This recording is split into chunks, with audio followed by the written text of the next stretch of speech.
अधरं मधुरं वदनं मधुरं नयनं मधुरं हसितं मधुरं हृदयं मधुरं गमनं मधुरं मधुराधिपतेरखिलं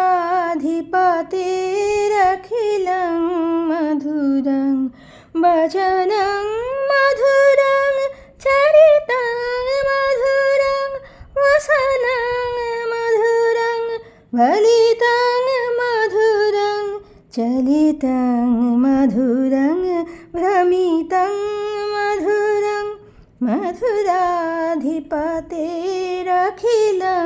मधुरं वेणुर्मधुरः रेणुर्मधुरः पाणिर्मधुरः पादौ मधुरौ ऋतं मधुरं सख्यं मधुरं मधुराधिपतेरखिलं मधुरं गोपी मधुरा लीला मधुरा युक्तं मधुरं मुक्तं मधुरं दृष्टं मधुरं श्रेष्ठं मधुरं मधुराधिपतेरखिलं मधुरं गोपा मधुरा गावो मधुरा यष्टिर्मधुरा सृष्टिर्मधुरा दलितं मधुरं फलितं मधुरं मधुराधिपतेरखिलं मधुरं मधुराधिपतेरखिलं मधुरं मधुराधिपतेरखिलं मधুরম। দ্বারকায় শ্রীকৃষ্ণের ভবনে আগত শ্রীকৃষ্ণের পরম ভক্ত শ্রীকৃষ্ণ সখা সুদামাকে শ্রীকৃষ্ণ প্রশ্ন করেছিলেন, ধর্মের মর্মবেত্তা ব্রাহ্মণ, গুরুকে দক্ষিণা দিয়ে গুরুকুল থেকে প্রত্যাগত তুমি কি তোমার যোগ্য ভার্যাকে বিবাহ করেছিলে? अपि ब्रह्मन् गुरुकुलाद् भवता लब्ध दक्षिणा समावृत्तेन धर्मज्ञ भार्योढ़ा सदृशिना वा। আসলে সখা সুদামার ছিন্ন মলিন বেশ এবং ক্ষুৎক্ষিন্ন দুর্বল শরীর সত্ত্বেও তার মুখে নির্মল প্রসন্নতা দেখে সর্বজ্ঞ কৃষ্ণ বুঝেছিলেন অভাব সত্ত্বেও সুদামার গৃহে সহধর্মিণীর গুণে শান্তির অভাব ছিল না। সুদামার মনের শুদ্ধ ভাবটি জেনে কৃষ্ণ বললেন, আমি জানি তুমি গৃহস্থ হলেও বিষয়ভোগে আসক্ত নও। আমি এও জানি হে বিদ্বান, ধন সম্পদের প্রতি তোমার কোনো প্রীতি নেই। সুদামার পত্নী যে অতি কুণ্ঠার সঙ্গে শ্রীকৃষ্ণের কাছ থেকে কিছু অর্থ সাহায্য পাওয়ার জন্যই সুদামাকে পাঠিয়েছিলেন, সেটি বুঝেই শ্রীকৃষ্ণ সুদামার স্বভাব জানতেন বলে তাঁর প্রতি এইরূপ উক্তি করেছিলেন, নৈবাতি প্রিয়াসে বিদ্বান ধনেষু বিদিতং হিমে। শ্রীকৃষ্ণ সুদামাকে বললেন, জগতে এইরূপ লোক বিরল, যিনি ভগবানের মায়ার দ্বারা নির্মিত বিষয় সম্বন্ধী বাসনাকে ত্যাগ করে আমার মতোই কেবলমাত্র লোকশিক্ষার নিমিত্ত কর্ম করেন। হে ব্রাহ্মণ শিরোমণি, তোমার কি সেই সময়ের কথা মনে আছে যখন আমরা দুজনে একসঙ্গে গুরুকুলে বাস করতাম? সখাকে কাছে পেয়ে ফেলে আসা দিনের কথা স্মরণ করে হৃষ্টচিত্ত গোবিন্দ গুরুকুলের মহিমা বর্ণনা করে বললেন, প্রকৃতপক্ষে গুরুকুলেই দ্বিজাতির নিজ জ্ঞাতব্য বিষয়ের জ্ঞান হয়, যার দ্বারা সে অজ্ঞানের অন্ধকারকে অতিক্রম করে। দ্বিজ বিজয়ায় বিজয়ং তমসা পারমুচ্যতে।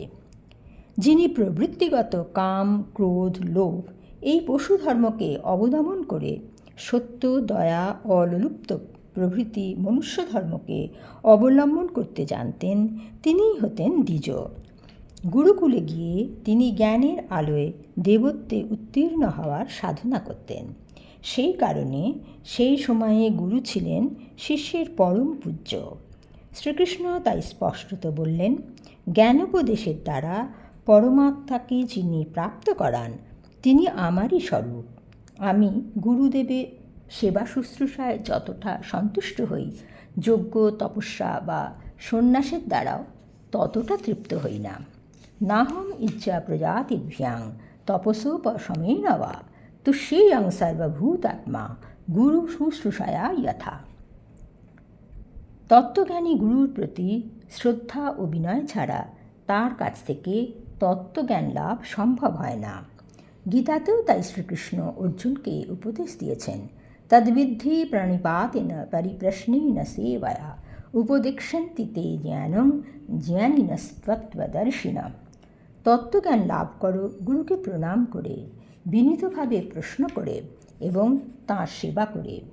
তত্ত্বদর্শী জ্ঞানীগণ তোমাকে সম্যক জ্ঞান সম্পর্কে উপদেশ দেবেন। শ্রীকৃষ্ণ স্বয়ং গুরুগৃহে থেকে গুরুর প্রতি অবিচল নিষ্ঠা রেখে পরম শ্রদ্ধার সঙ্গে তার সেবা করেছিলেন। সর্বজ্ঞ শ্রীকৃষ্ণের লোকশিক্ষার্থে গুরুর কাছ থেকে সবিনয়ে পুনরায় তত্ত্ব সম্বন্ধে জানার দিনগুলিতে তাঁর সঙ্গে ছিলেন তাঁর প্রিয় সখা সুদামা। সেই প্রসঙ্গেরই উত্থাপন করে শ্রীকৃষ্ণ সুদামাকে বললেন, তোমার কি মনে আছে একদিন গুরুপত্নী আমাদের ইন্ধনের কাষ্ঠ সংগ্রহের জন্য জঙ্গলে পাঠিয়েছিলেন?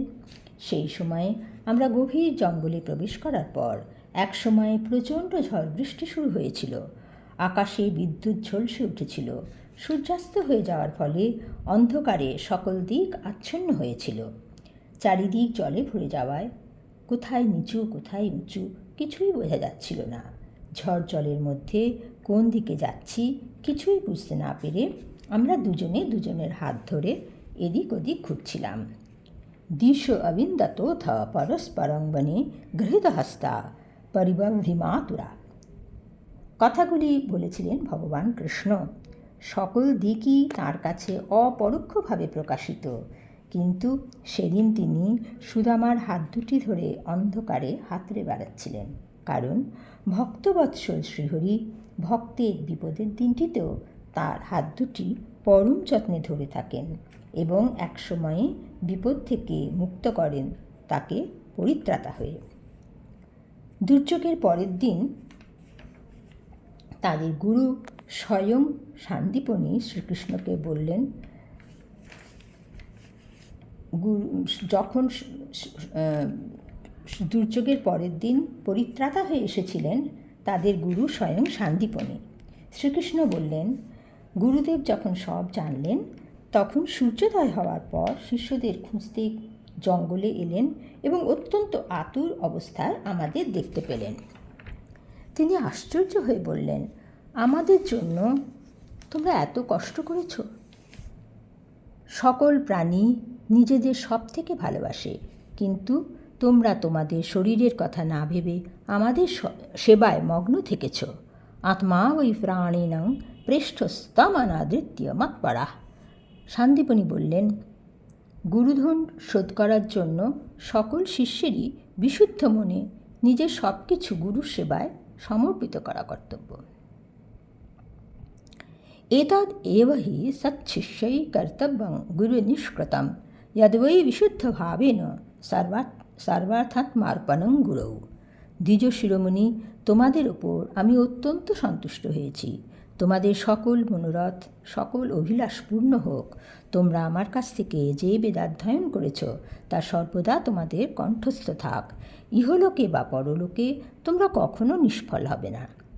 জগৎগুরু শ্রীকৃষ্ণ শেষে বললেন, এ বিষয়ে সন্দেহ নেই যে গুরুদেবের কৃপাতেই মানুষ শান্তির অধিকারী হয় এবং পূর্ণতা প্রাপ্ত হয়। ইত্থং বিধান্যানে কানি বসতাং গুরু বেশমসু গুরুর অনুগ্রহেণৈব পুমান পূর্ণ প্রশান্তায়। জগৎগুরু শ্রীকৃষ্ণ প্রসন্ন হলে ভক্তের জীবন পরম শান্তি লাভ করে পূর্ণতা প্রাপ্ত হয়, এটি ভগবান কৃষ্ণ স্বয়ং শ্রীমুখে ব্যক্ত করলেন। সেই কারণে সুদামা বললেন, দেবতাদের আরাধ্য জগদ্গুরু শ্রীকৃষ্ণ আমার আর কী চাই? কারণ যিনি সৎসংকল্প পরমাত্মা, সেই আপনার সঙ্গে আমি গুরুকুলে থাকার সৌভাগ্য লাভ করেছিলাম। বেদ যাঁর শরীর, সেই আপনিই বেদাধ্যয়নের জন্য গুরুকুলে নিবাস করেছেন। এটি মনুষ্যলীলায় অভিনয় নয় তো আর কি? যস্য ছন্দময়ং ব্রহ্মদেহ আবপনং বিভো শ্রেয়সং তস্য গুরুষু বাস অত্যন্ত বিড়ম্বনম। সর্বভূতের মনের কথা যিনি জানেন, সেই শ্রীহরি ব্রাহ্মণ সুদামার সঙ্গে বহুক্ষণ সহাস্যে কথা বলতে বলতে অবশেষে প্রেম দৃষ্টিতে তাকে দেখতে দেখতে বললেন, ওহে ব্রাহ্মণ, আমার জন্য তুমি বাড়ি থেকে কী উপহার নিয়ে এসেছো? আমার ভক্ত যদি প্রেম ভরে সামান্য জিনিসও অর্পণ করে, তাহলে তা আমার কাছে অনেক। অনুপি উপহৃতং ভক্তই প্রেমনা ভূরি এবমে ভাবে। কিন্তু অভক্ত যদি প্রচুর সামগ্রী আমাকে উপঢৌকন দেয়, তাতে আমি সন্তুষ্ট হই না। ভূরি অপি অভক্তভৃতং নামে তোষায় কল্পতে। ভক্ত ভগবানকে যেটুকু দেন সেটুকু পরম শ্রদ্ধায় পূজার্ঘ্য দিয়ে ভগবানের কাছে তিনি নিজেকে সমর্পণ করেন ভক্তি বিনম্র চিত্তে। কিন্তু যে অভক্ত, তার দান হয় শ্রদ্ধা বিরহিত।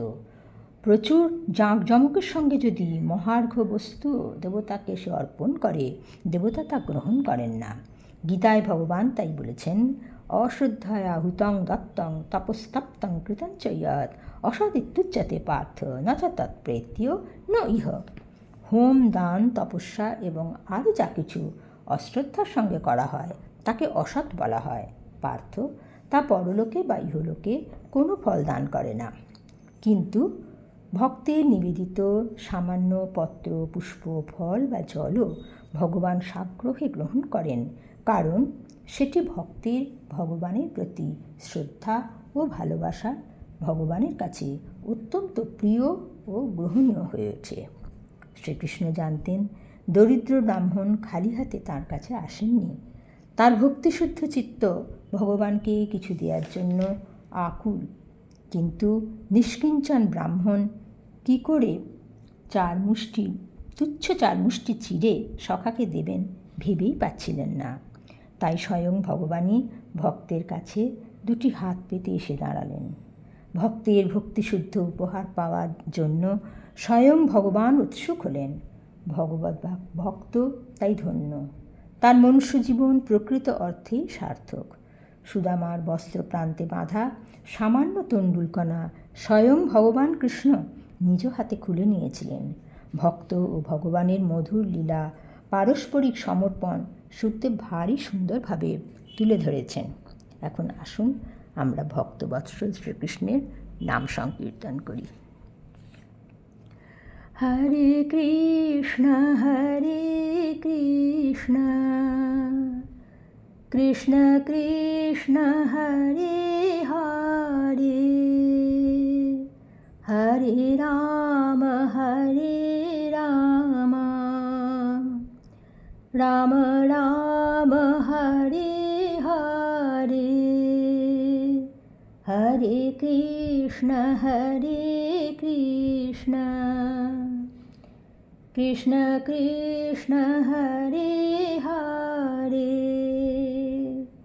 হরে রাম রাম রাম হরে হরে, হরে কৃষ্ণ কৃষ্ণ কৃষ্ণ হরে হরে, হরে রাম রাম রাম হরে